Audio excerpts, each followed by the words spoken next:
시편 116편 1절로 9절 말씀, 우리 한 절씩 9절까지 교독을 하도록 하겠습니다. 여호와께서 내 음성과 내 간구를 들으심으로 내가 그를 사랑하는도다. 그의 귀를 내게 기울이셨으므로 내가 평생에 기도하리로다. 사망의 줄이 나를 두르고 소로의 고통이 내게 이르므로 내가 환난과 슬픔을 만났을 때에 내가 여호와의 이름으로 기도하기를, 여호와여 주께 구하오니 내 영혼을 건지소서 하였도다.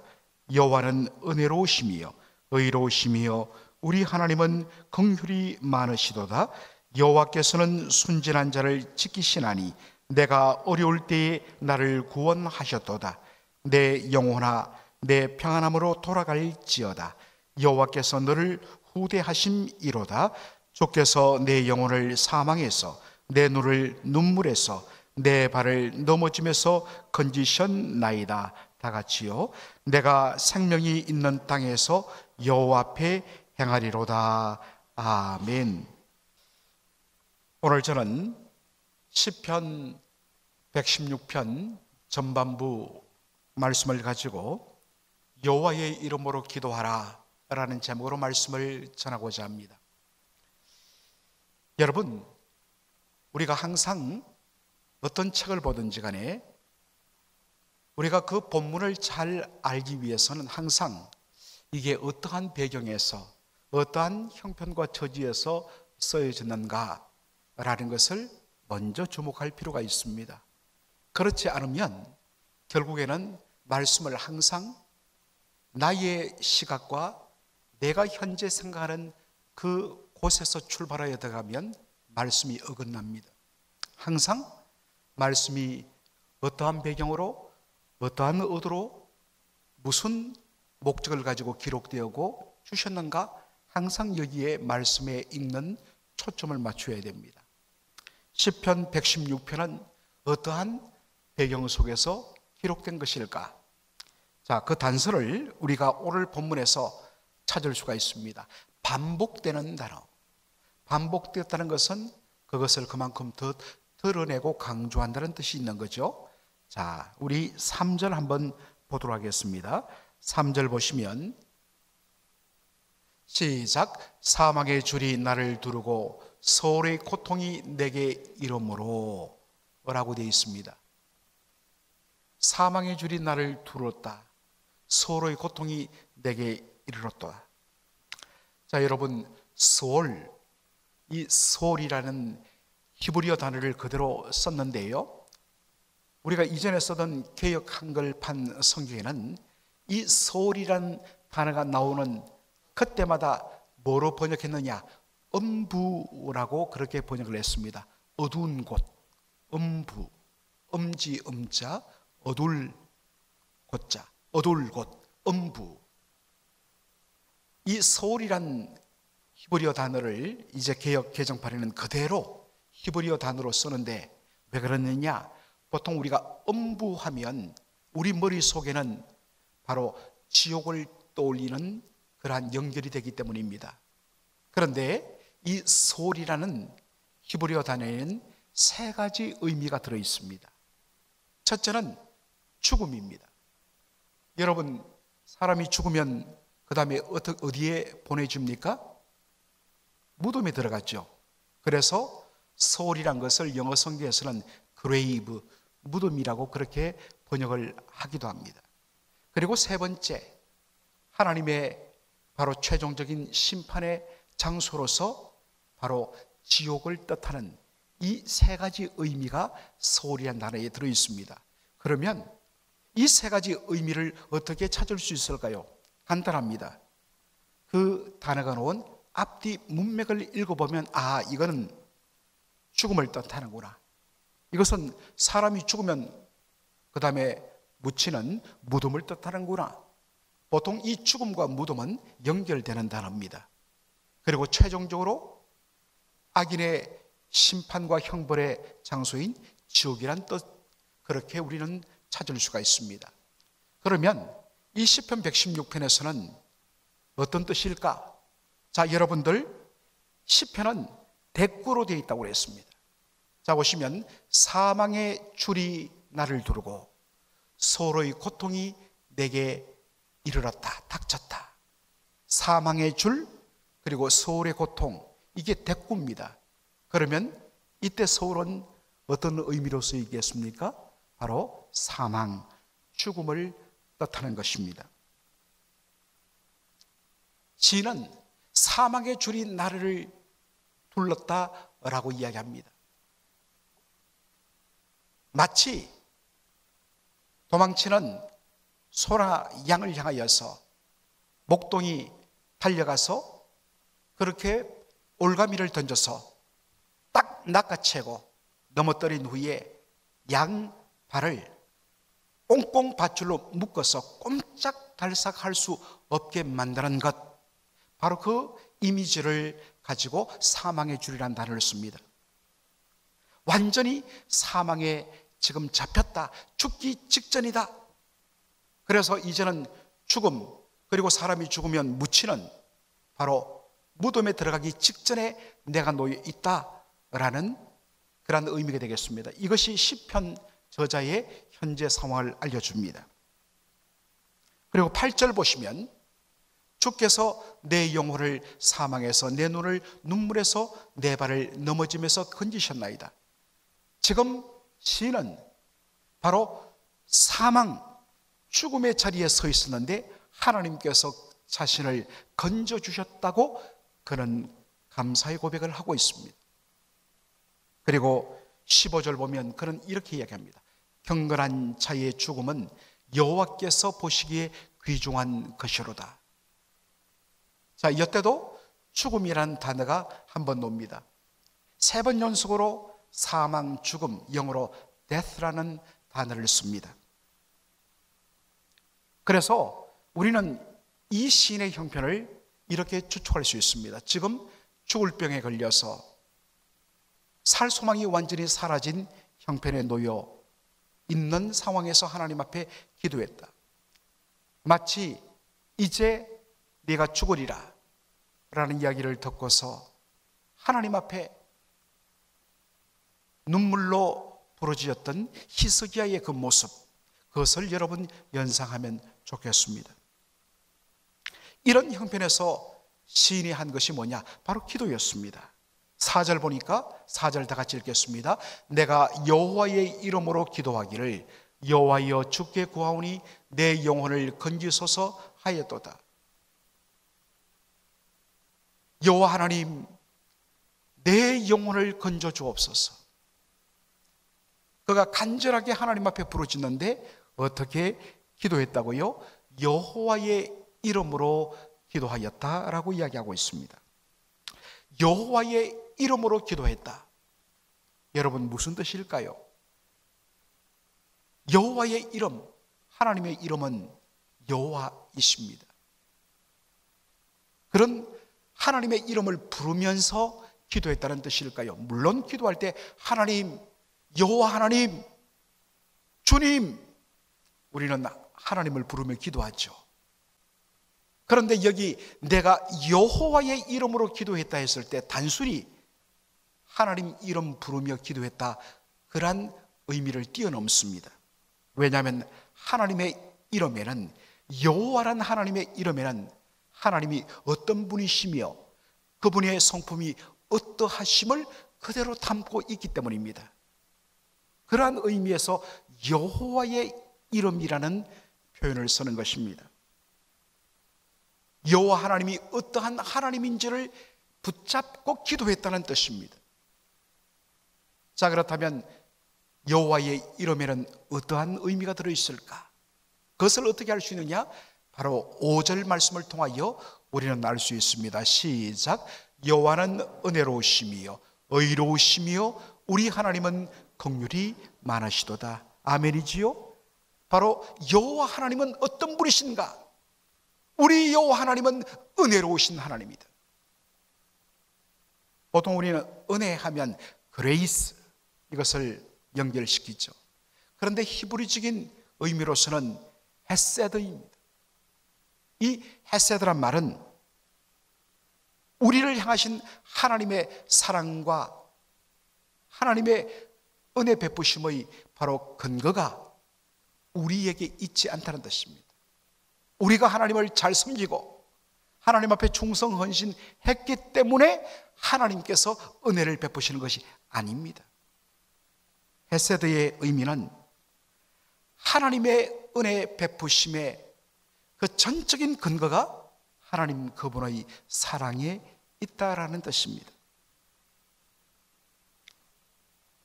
전적으로 하나님이 우리를 사랑하시기 때문에 우리의 못남에도 불구하고 부족함에도 불구하고 실패함에도 불구하고 하나님은 결단코 우리를 사랑하는데 실패하지 아니하시는, 이것이 헤세드, 하나님의 은혜인 것입니다.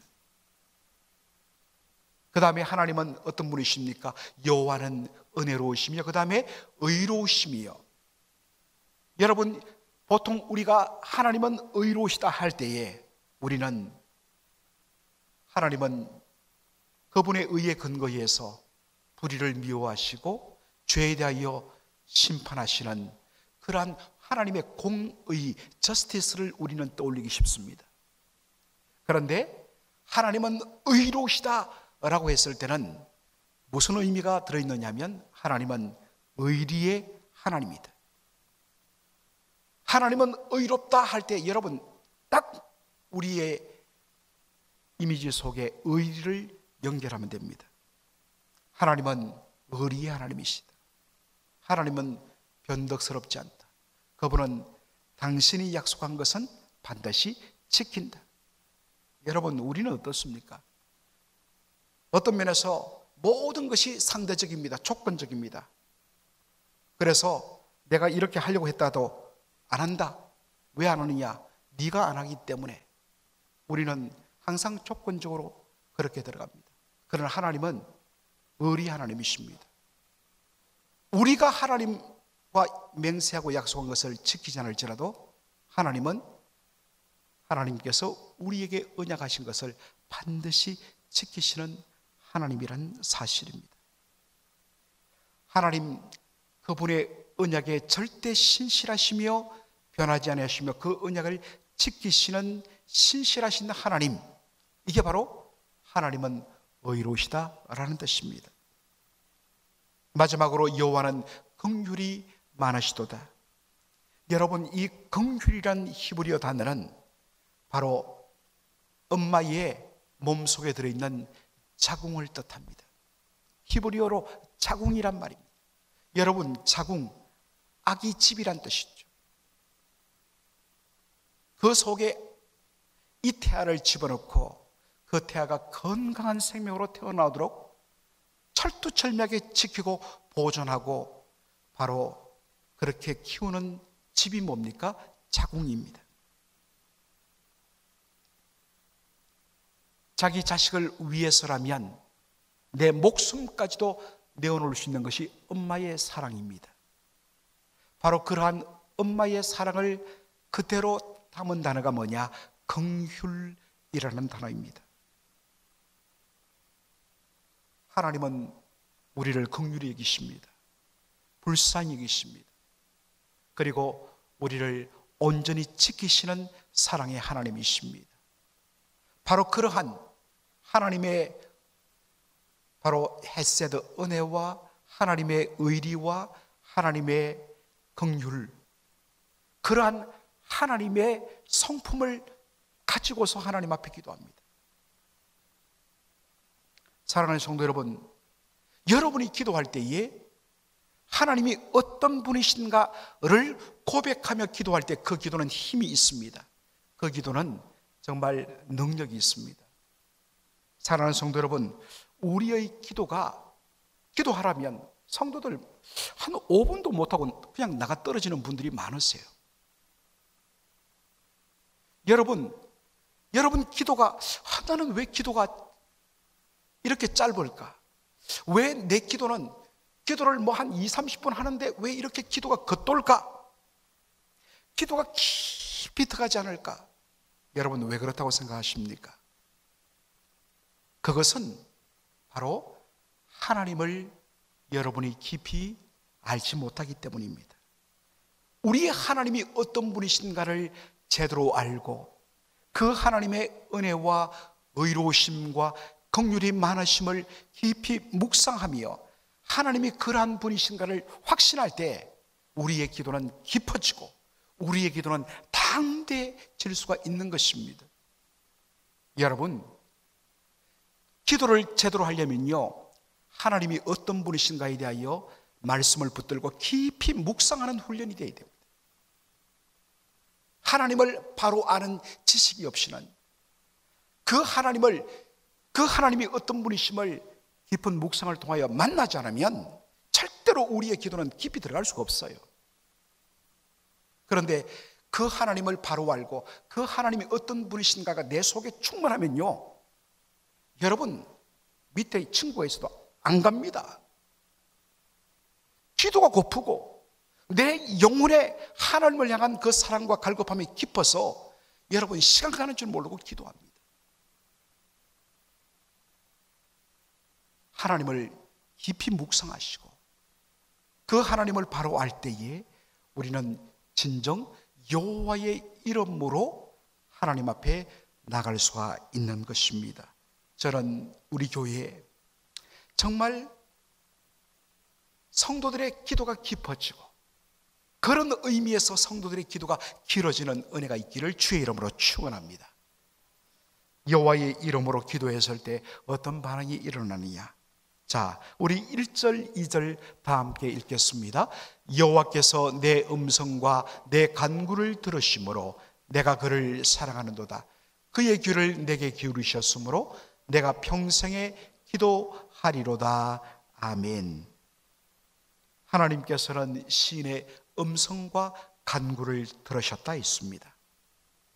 우리 성경에는 여호와께서 내 음성과 내 간구를 들으심으로 내가 그를 사랑하는도다 라고 되어 있습니다.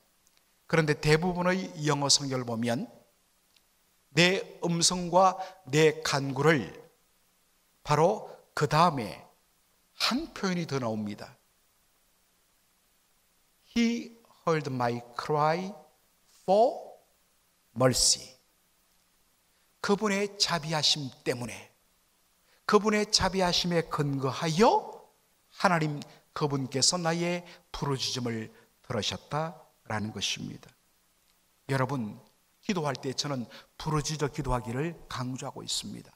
때로는 조용하게 침묵 속에 기도할 때도 있습니다. 그러나 공동체가 함께 합심하여 기도할 때는 여러분 입을 열고 부르짖어야 합니다. 그런데 여러분 아셔야 될 것은 내가 크게 부르짖기 때문에 내 목소리가 간절하고 뜨겁고 정말 하나님을 향하여 뒤흔드는 그러한 소리가 바래지기 때문에 하나님이 들으시는 것이 아니라 하나님이 내 부르짖음을 듣는 그 근거는 뭐냐? For mercy. 그분의 자비하심 때문이라는 것입니다.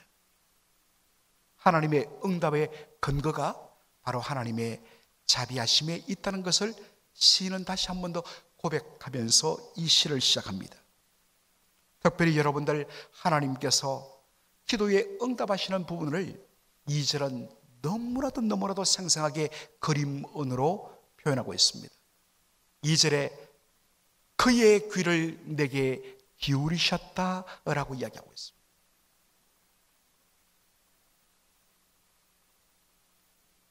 그런데 이것을 히브리 원어적으로 잘 생생하게 번역한 성경이 있습니다. New Living Translation에 보면 아주 쉬운 영어 성경인데 Because he bends down to listen. To listen. 나의 기도를 듣기 위하여 하나님 그분께서 어떻게 하신다고요? bend down. bent란 말은 구부린단 말이죠. down이란 것은 아래로. 여러분 지금 시인은 어떤 형편에 있다고요? 일어서서 하나님 앞에 기도할 수 있는 힘조차 없는 죽음의 바로 골짜기 앞에 놓여 있는 죽음 직전의 중병 속에 들어 있습니다.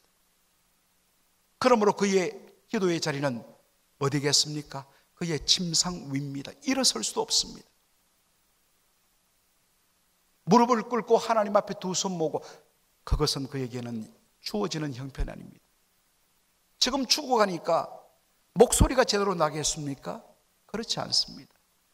다 죽어가는 신음소리에 가까운 소리로 하나님 불쌍히 여겨 주옵소서.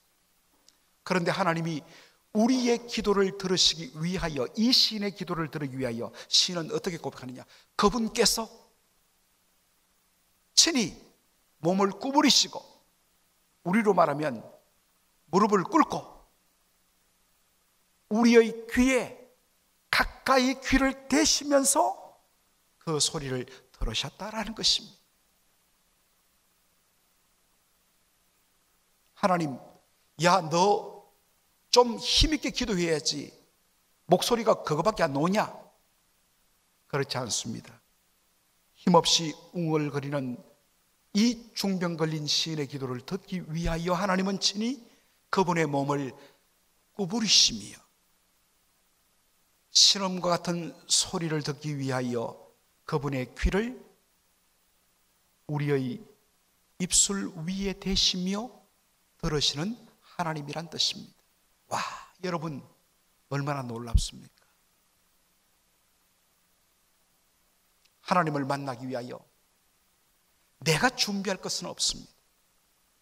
내가 어디든지 하나님 앞에 부르짖으면 그분은 찾아오시며 다가오시며 그분의 귀를 기울여 우리의 부르짖음을 외면치 아니하시는 하나님, 그분이 누구시냐? 여호와, 은혜로우시고 의로우시고 긍휼이 많으신 우리 하나님이신 것입니다. 바로 하나님이 이런 분임을 알 때에 우리는 확신합니다. 하나님, 내 신음소리까지도 놓치지 않고 들어주시는 그 하나님을 확신하게 되는 것입니다. 이런 하나님의 사랑을 맛본 자의 반응이 무엇입니까? 1절에 여호와께서 내 음성과 내 간구를 들으심으로 내가 그를 뭐하는도다? 사랑하는도다 라고 되어 있습니다. 여러분, 사랑이란 단어 듣기만 해도 벌써 가슴에 짜릿한 감정이 일어나지 않습니까? 그런데 여기에 사랑이란 말은 감정적인 그런 부분뿐만 아니라 이 말의 원어적인 의미에는 로열티, 충성과 그 다음에 커밋먼트, 바로 헌신이라는 그러한 표현까지 다 들어 있습니다. 진정 하나님의 사랑을 맛본 자는 나도 그 주님을 진정으로 사랑하겠다는 고백, 그리고 주님을 향한 충성과 헌신, 이것이 다 들어있는 것이 하나님을 사랑하는 것입니다. 우리가 하나님을 사랑한다 하지만은, 하나님의 은혜를 맛보고서 하나님을 사랑한다 하지만 많은 경우 그것은 입술의 수사로 끝날 때가 많아요. 진정 하나님의 은혜와 사랑을 맛본 자는 나도 하나님을 위하여 나의 모든 것을 드리겠습니다. 내 생명을 바쳐서 하나님을 사랑하며 헌신하겠습니다. 진정 주님의 사랑을 맛본 자만이 헌신할 수가 있는 것입니다. 사랑하는 성도 여러분, 주님의 놀라운 응답을 맛보고 그 사랑에 감격해서 주님, 제가 이렇게 살겠습니다 라며 주님 앞에 사랑의 고백을 했던 적이 있을 것입니다. 여러분, 그 사랑의 고백이 말로만 끝난 고백입니까? 아니면 주님을 향한 로열티, 충성과 커밋먼트, 헌신으로 열매 맺는 그러한 모습으로 여러분 나타나고 있습니까? 주님 앞에 사랑의 고백을 하고 여러분 맹세했던 그분을 오래 가기 전에 반드시 지키는 여러분 되기를 주님의 이름으로 축원합니다. 마지막으로 살필 것은 1절은 안 왔습니다만 10절, 11절의 말씀입니다. 내가 크게 고통을 당하였다고 말할 때에도 나는 믿었도다. 내가 놀라서 이러기를 모든 사람이 거짓말쟁이라 하였도다. 여러분, 모든 사람이 다 거짓말장이라, 무슨 뜻일까요? 여기 거짓말장이란 말은 거짓말한다, 그런 뜻일까요? 그렇지 않습니다.